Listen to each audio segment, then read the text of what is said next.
Hey, what's going on, everybody? Not really gonna do too big of an intro because it doesn't really fit this video. But I hope you all are having a great day, and let's get straight into it. This video is gonna be a little more interesting because it has to do with neurodivergence, and a lot of people watching this are probably neurotypicals, and a lot of people may not even know what those two words mean. But neurodivergent is just somebody's brain who is different and does different things than a neurotypical, a normal person who doesn't really have any disorders. But a lot of people who are like autistic maybe have autism, ADHD, people maybe even with other disorders could relate to this. And this video isn't really meant to diagnose these um disorders, but a lot of people can relate to a lot of people with these disorders can relate to my experience. And I am also undiagnosed. I don't self-diagnose myself with like ADHD, autism, or autism, DHD, or ADD. Um, I I just have a lot of symptoms that resemble those disorders, and I've always been like different, not neurotypical, not normal. And I kind of want to talk about how that affects my day-to-day life because it is far different from the average person's daily life, what they deal with daily on a day-to-day basis. So first off, as the thumbnail suggests, when I go out in public, I feel like an alien. When you're different, you feel like an alien. I've also had some problems with social interactions since even like a little kid, and recently, um, elementary and middle school didn't really help. Like they kind of made it worse. Like people making fun of you, and like people could tell that you're different. Like, and they just view you as weird, very weird. Now, it's not a bad thing to be different. It's a little difficult to be different when you live like your daily life.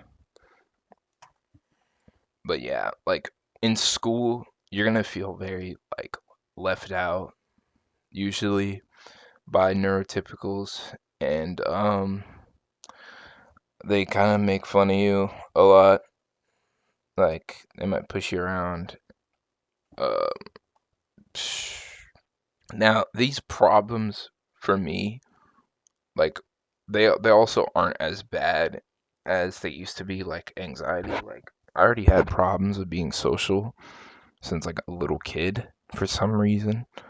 Um, I don't know, but recently had a lot of like anxiety um in my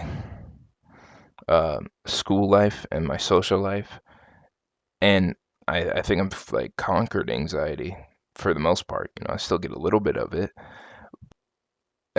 Another thing about mm, being like seen as like weird and when you have like anxiety, you're gonna try to not appear weird, and you're gonna start to freak out a lot more on the inside, and eventually still gonna look weird um to other people who are neurotypicals.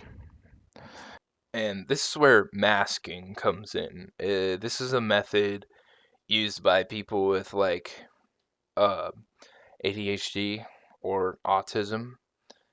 And masking is where you change your own behavior. You change oneself behavior to appear normal. And one way of masking could be going dead silent, or um making yourself a really out there person doing something to stand out and grab everyone's attention. And people who are neurotypicals, they can see through that disguise most of the time, and that's, kind of makes neurodivergent people freak out because they can't fit in if they are being themselves or if they're playing another character. Because if they're playing another character, people see through that character. And regardless, like I said earlier, neurotypicals make fun of neurodivergent people. Uh, I feel they really don't care usually. Neurotypicals, they'll make fun of other people anyway, other neurotypicals, other normal people, neurodivergent people. And some of those neurotypicals are just so bored that they have nothing better to do, so they make fun of people, and it's also a form of jealousy. They're jealous that you're an actual interesting person with some form of character instead of a null. And that's what I notice about like a lot of neurotypicals. They're kind of like null, and like if they um I'm not saying every normal person is a shallow person and doesn't have a personality, but a lot of people you go out and see in public who are neurotypical um will most likely maybe make fun of you in some way, some way, shape, or form. And sometimes these people could even have like ADHD, and you may not even know that they are not neurotypical, and they, what do you call it? They, I don't know, make fun of you still, regardless, because they get bullied by normal people. So they're like, why not? I should bully other people with ADHD. And even if neurotypical people aren't quote unquote making fun of you, they are definitely judging you. And you can tell, like, in their head, they are judging you. You can see by their stare and, like, their mannerisms that they are judging you, the way they talk, and, like, especially if they're around their friends, too. Um, but yeah, normal people judge a lot. And, like, you can tell by the way they stare at you. And especially if you're like neurodivergent and hyper vigilant, you can like, hyper vigilant. You can see yourself walking in that room. You can, you know, feel other people observing you and judging you in that room, and you may even see like half or the whole room staring at you like in your classroom. And it kind of makes you really like feel like an alien. Like it makes you feel like the elephant in the room. Like you are the center of attention for it feels like you're the center of the attention for the wrong reason. And now it's not really a bad thing. You kind of just got to overcome that because everybody is, I don't know, they're interested, I guess, in you. They're interested in, like, hey, I wonder what that guy's doing. Sometimes they may not even be judging you. They could be very curious about what you do in your life. Like, what do you do outside of school? I wonder what this guy's hobbies are. Um, like, I wonder maybe what type of video games this guy plays, what type of sports he plays, what he does. And yeah, just hypervigilance is another thing. It's a whole nother thing on top of like neurodivergence. And I feel uh neurodivergence, autism is a spectrum. It could be many variables. So this is just a very specific type. I wouldn't know what to call it, but you can just tell. Like, you just you're a little bit different. You struggle like with certain things. I struggle with math. Like you struggle with learning certain things, basic directions, things like that. But you can recall so much stuff at the same time. Like let's say you're not good at another thing, but you're way better than neurotypicals than doing something. Like for me, most neurotypicals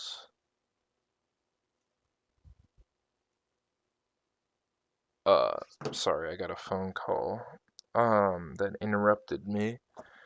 But most neurotypicals are quite bad at reading in the American school system, and they struggle with every reading topic like history and science and even language arts itself, but they seem to be very good at math.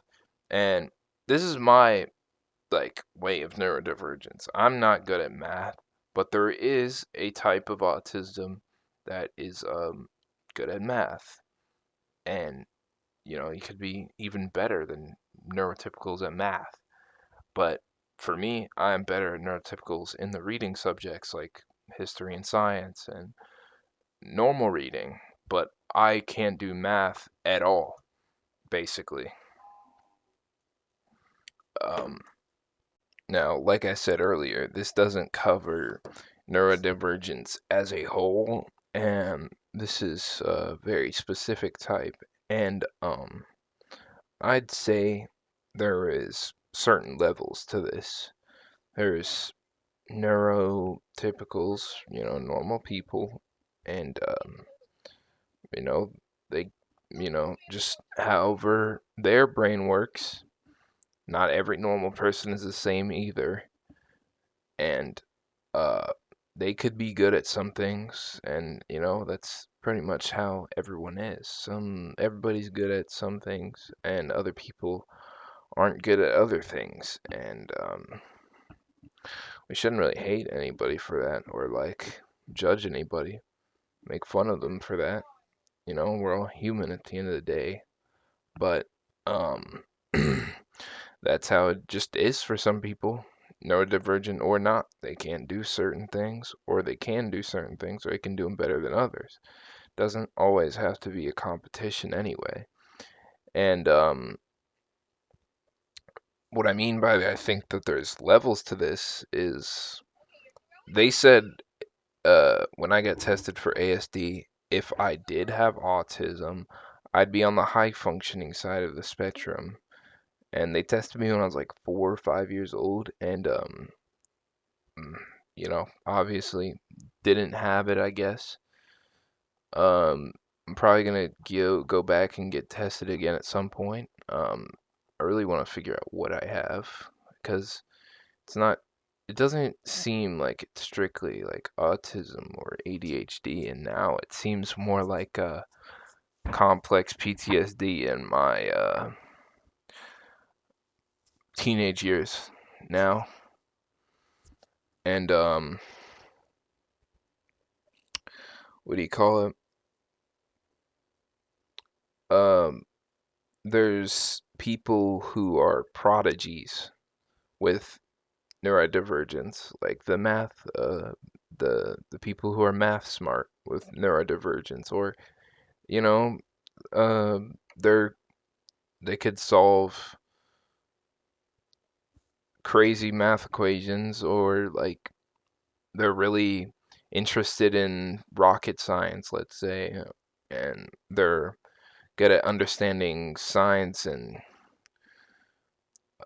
certain types of science and like chemistry or something, and they can like really do that thing really well.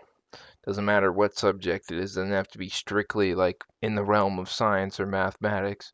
They could be really good at those things, maybe even coding or building things and like engineering. And um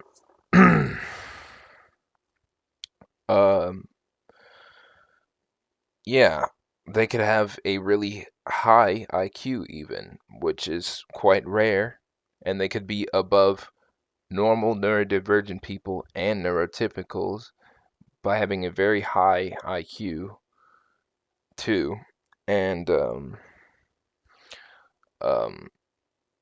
there's been a lot of people like that in the world, like some of those kids that maybe even attend like because they're smart enough, they attend like higher grades at a very young age. Like they could do high school, college even at like 5 years old maybe. Um, no, maybe 5 years old, a little unrealistic, but you kind of see what I'm getting at. And the there's some kid I think who even NASA like scouted because the kid was so smart. And yeah, that's a very interesting type of neurodivergence. And you know, if you're neurodivergent doesn't always mean you're dumb. Like I feel dumb at times, but like neurotypicals, like if I refer to even the smallest bit of information that I remember, they think I'm a genius because I remember something so easily. And I could go on and on for multiple topics, and it's mostly because of like my age is why people think I might be like a genius at times when I can just sit here and recall like certain information. But frankly, I think um, I'd like to accept my intelligence at times, but I think I'm quite dumb sometimes. Like when it comes to math, I can't do math at all. But I think that's the American school system's fault, and not necessarily my fault because I don't know. I could read at like a I've been able to read at like a high school level since like third grade, and we are in a literacy crisis in America. Like people can't read, people don't even know how to spell like some of the most basic words. Um, it's not their fault. It's the American school system. It failed them. They don't know how to spell. They don't know how to read. They don't know how to even pronounce certain words, like very simple words. And I see that when I go to school sometimes too. Like I'm not even sometimes. I see that a lot. I see that very often that kids don't know how to pronounce these words, and I'm like, and I kind of just like that at times makes me feel superior. But you know, I'm not gonna I'm gonna get off my high horse because I'm very humble. Um, because I'm not some super genius. You know, maybe I am smart, and I'm only like I'm only 14, so people see that as like very smart. And even when I was like 9, I've been able to be very educated on certain topics and like recall information and like 9, 12, whatever age, like somewhere preteen, teenage years, been able to recall information and elaborate upon it. And my mom's like, "You're a genius. You're smart. Like, you're so smart. You can remember these things." But when it comes to like, if somebody tells me to do like a basic task, like, uh, I just sit there, and like, kind of like pause, and I start to get like in my head, and maybe uh, depending on the person, they might yell at me. Or in somebody else's situation, yeah, like if somebody else is in the situation, you could get yelled at for trying to do a basic task and failing. And what do you call it? uh, just struggling at basic tasks while being able to do other things better than other people. Um, even holding like I hate small talk so much. Like I would like to have rather a deep conversation with somebody, and I just kind of like throw the most like dry responses out there when somebody's like giving small talk because I don't enjoy having small talk. Um, those are just a few problems. Basic tasks, math for me, um, small talk, any social interaction. I really just have to know you to even want to talk to you for that long because I keep a small circle, like in real life. Like I think on the internet, I have a lot of friends, but it's so much easier to talk on the internet than it is in real life. And I'd say I do have a lot of friends, but um, I'd say I have like 5 friends in my grade level, and then like I have recently, I have a lot of friends in lower grade levels, like one lower grade level, but most of the people I talk to on the internet are 18 and above usually. Like all these people are graduating high school and have graduated high school just recently this year too. And that's mostly the group of people I talk to. And I know like one guy in real life, I think he's what's 17? Yeah. And I'm naturally just wanting to be around older people because the people in my age group I don't really flock to because they're all I don't know. I can't associate with them, and I usually just like to associate with older people, um, or slightly younger people even. Um, and that also ties into something else, like people with like ADHD or autism. They're either going to, if they're the type to try to put themselves out there. Not always a bad thing. It could even be like a ADHD problem, just trauma response too, um, because whatever happened before in their life, and with uh, yeah, the people that try to put themselves out there with ADHD or just they do that because in inferiority complex. I don't know if it's inferiority or insuperiority complex, but basically, one thing that people who are neurodivergent get told a lot are you're really mature for your age. Like, um, wise beyond their years. And I've been told that a lot. And my appearance, most people from like even when I was 12, people are like, you look like you're 15, 17 years old. Uh, or like people at school be like, you look like a grown ass man. Or, it's not always to do with physical features too. Mostly like mental. I think I just hit the genetic lottery on physical attributes. But yeah, I get called a grown man a lot. People say you look like you're 15, 17, 22. People just throw numbers out there a lot. And yeah, I pretty much could pass as a 22-year-old because of my maturity level. And the only thing I really think where immaturity like comes out is like when making jokes. Like I don't think my humor is the most mature humor. I think it's pretty immature. at times.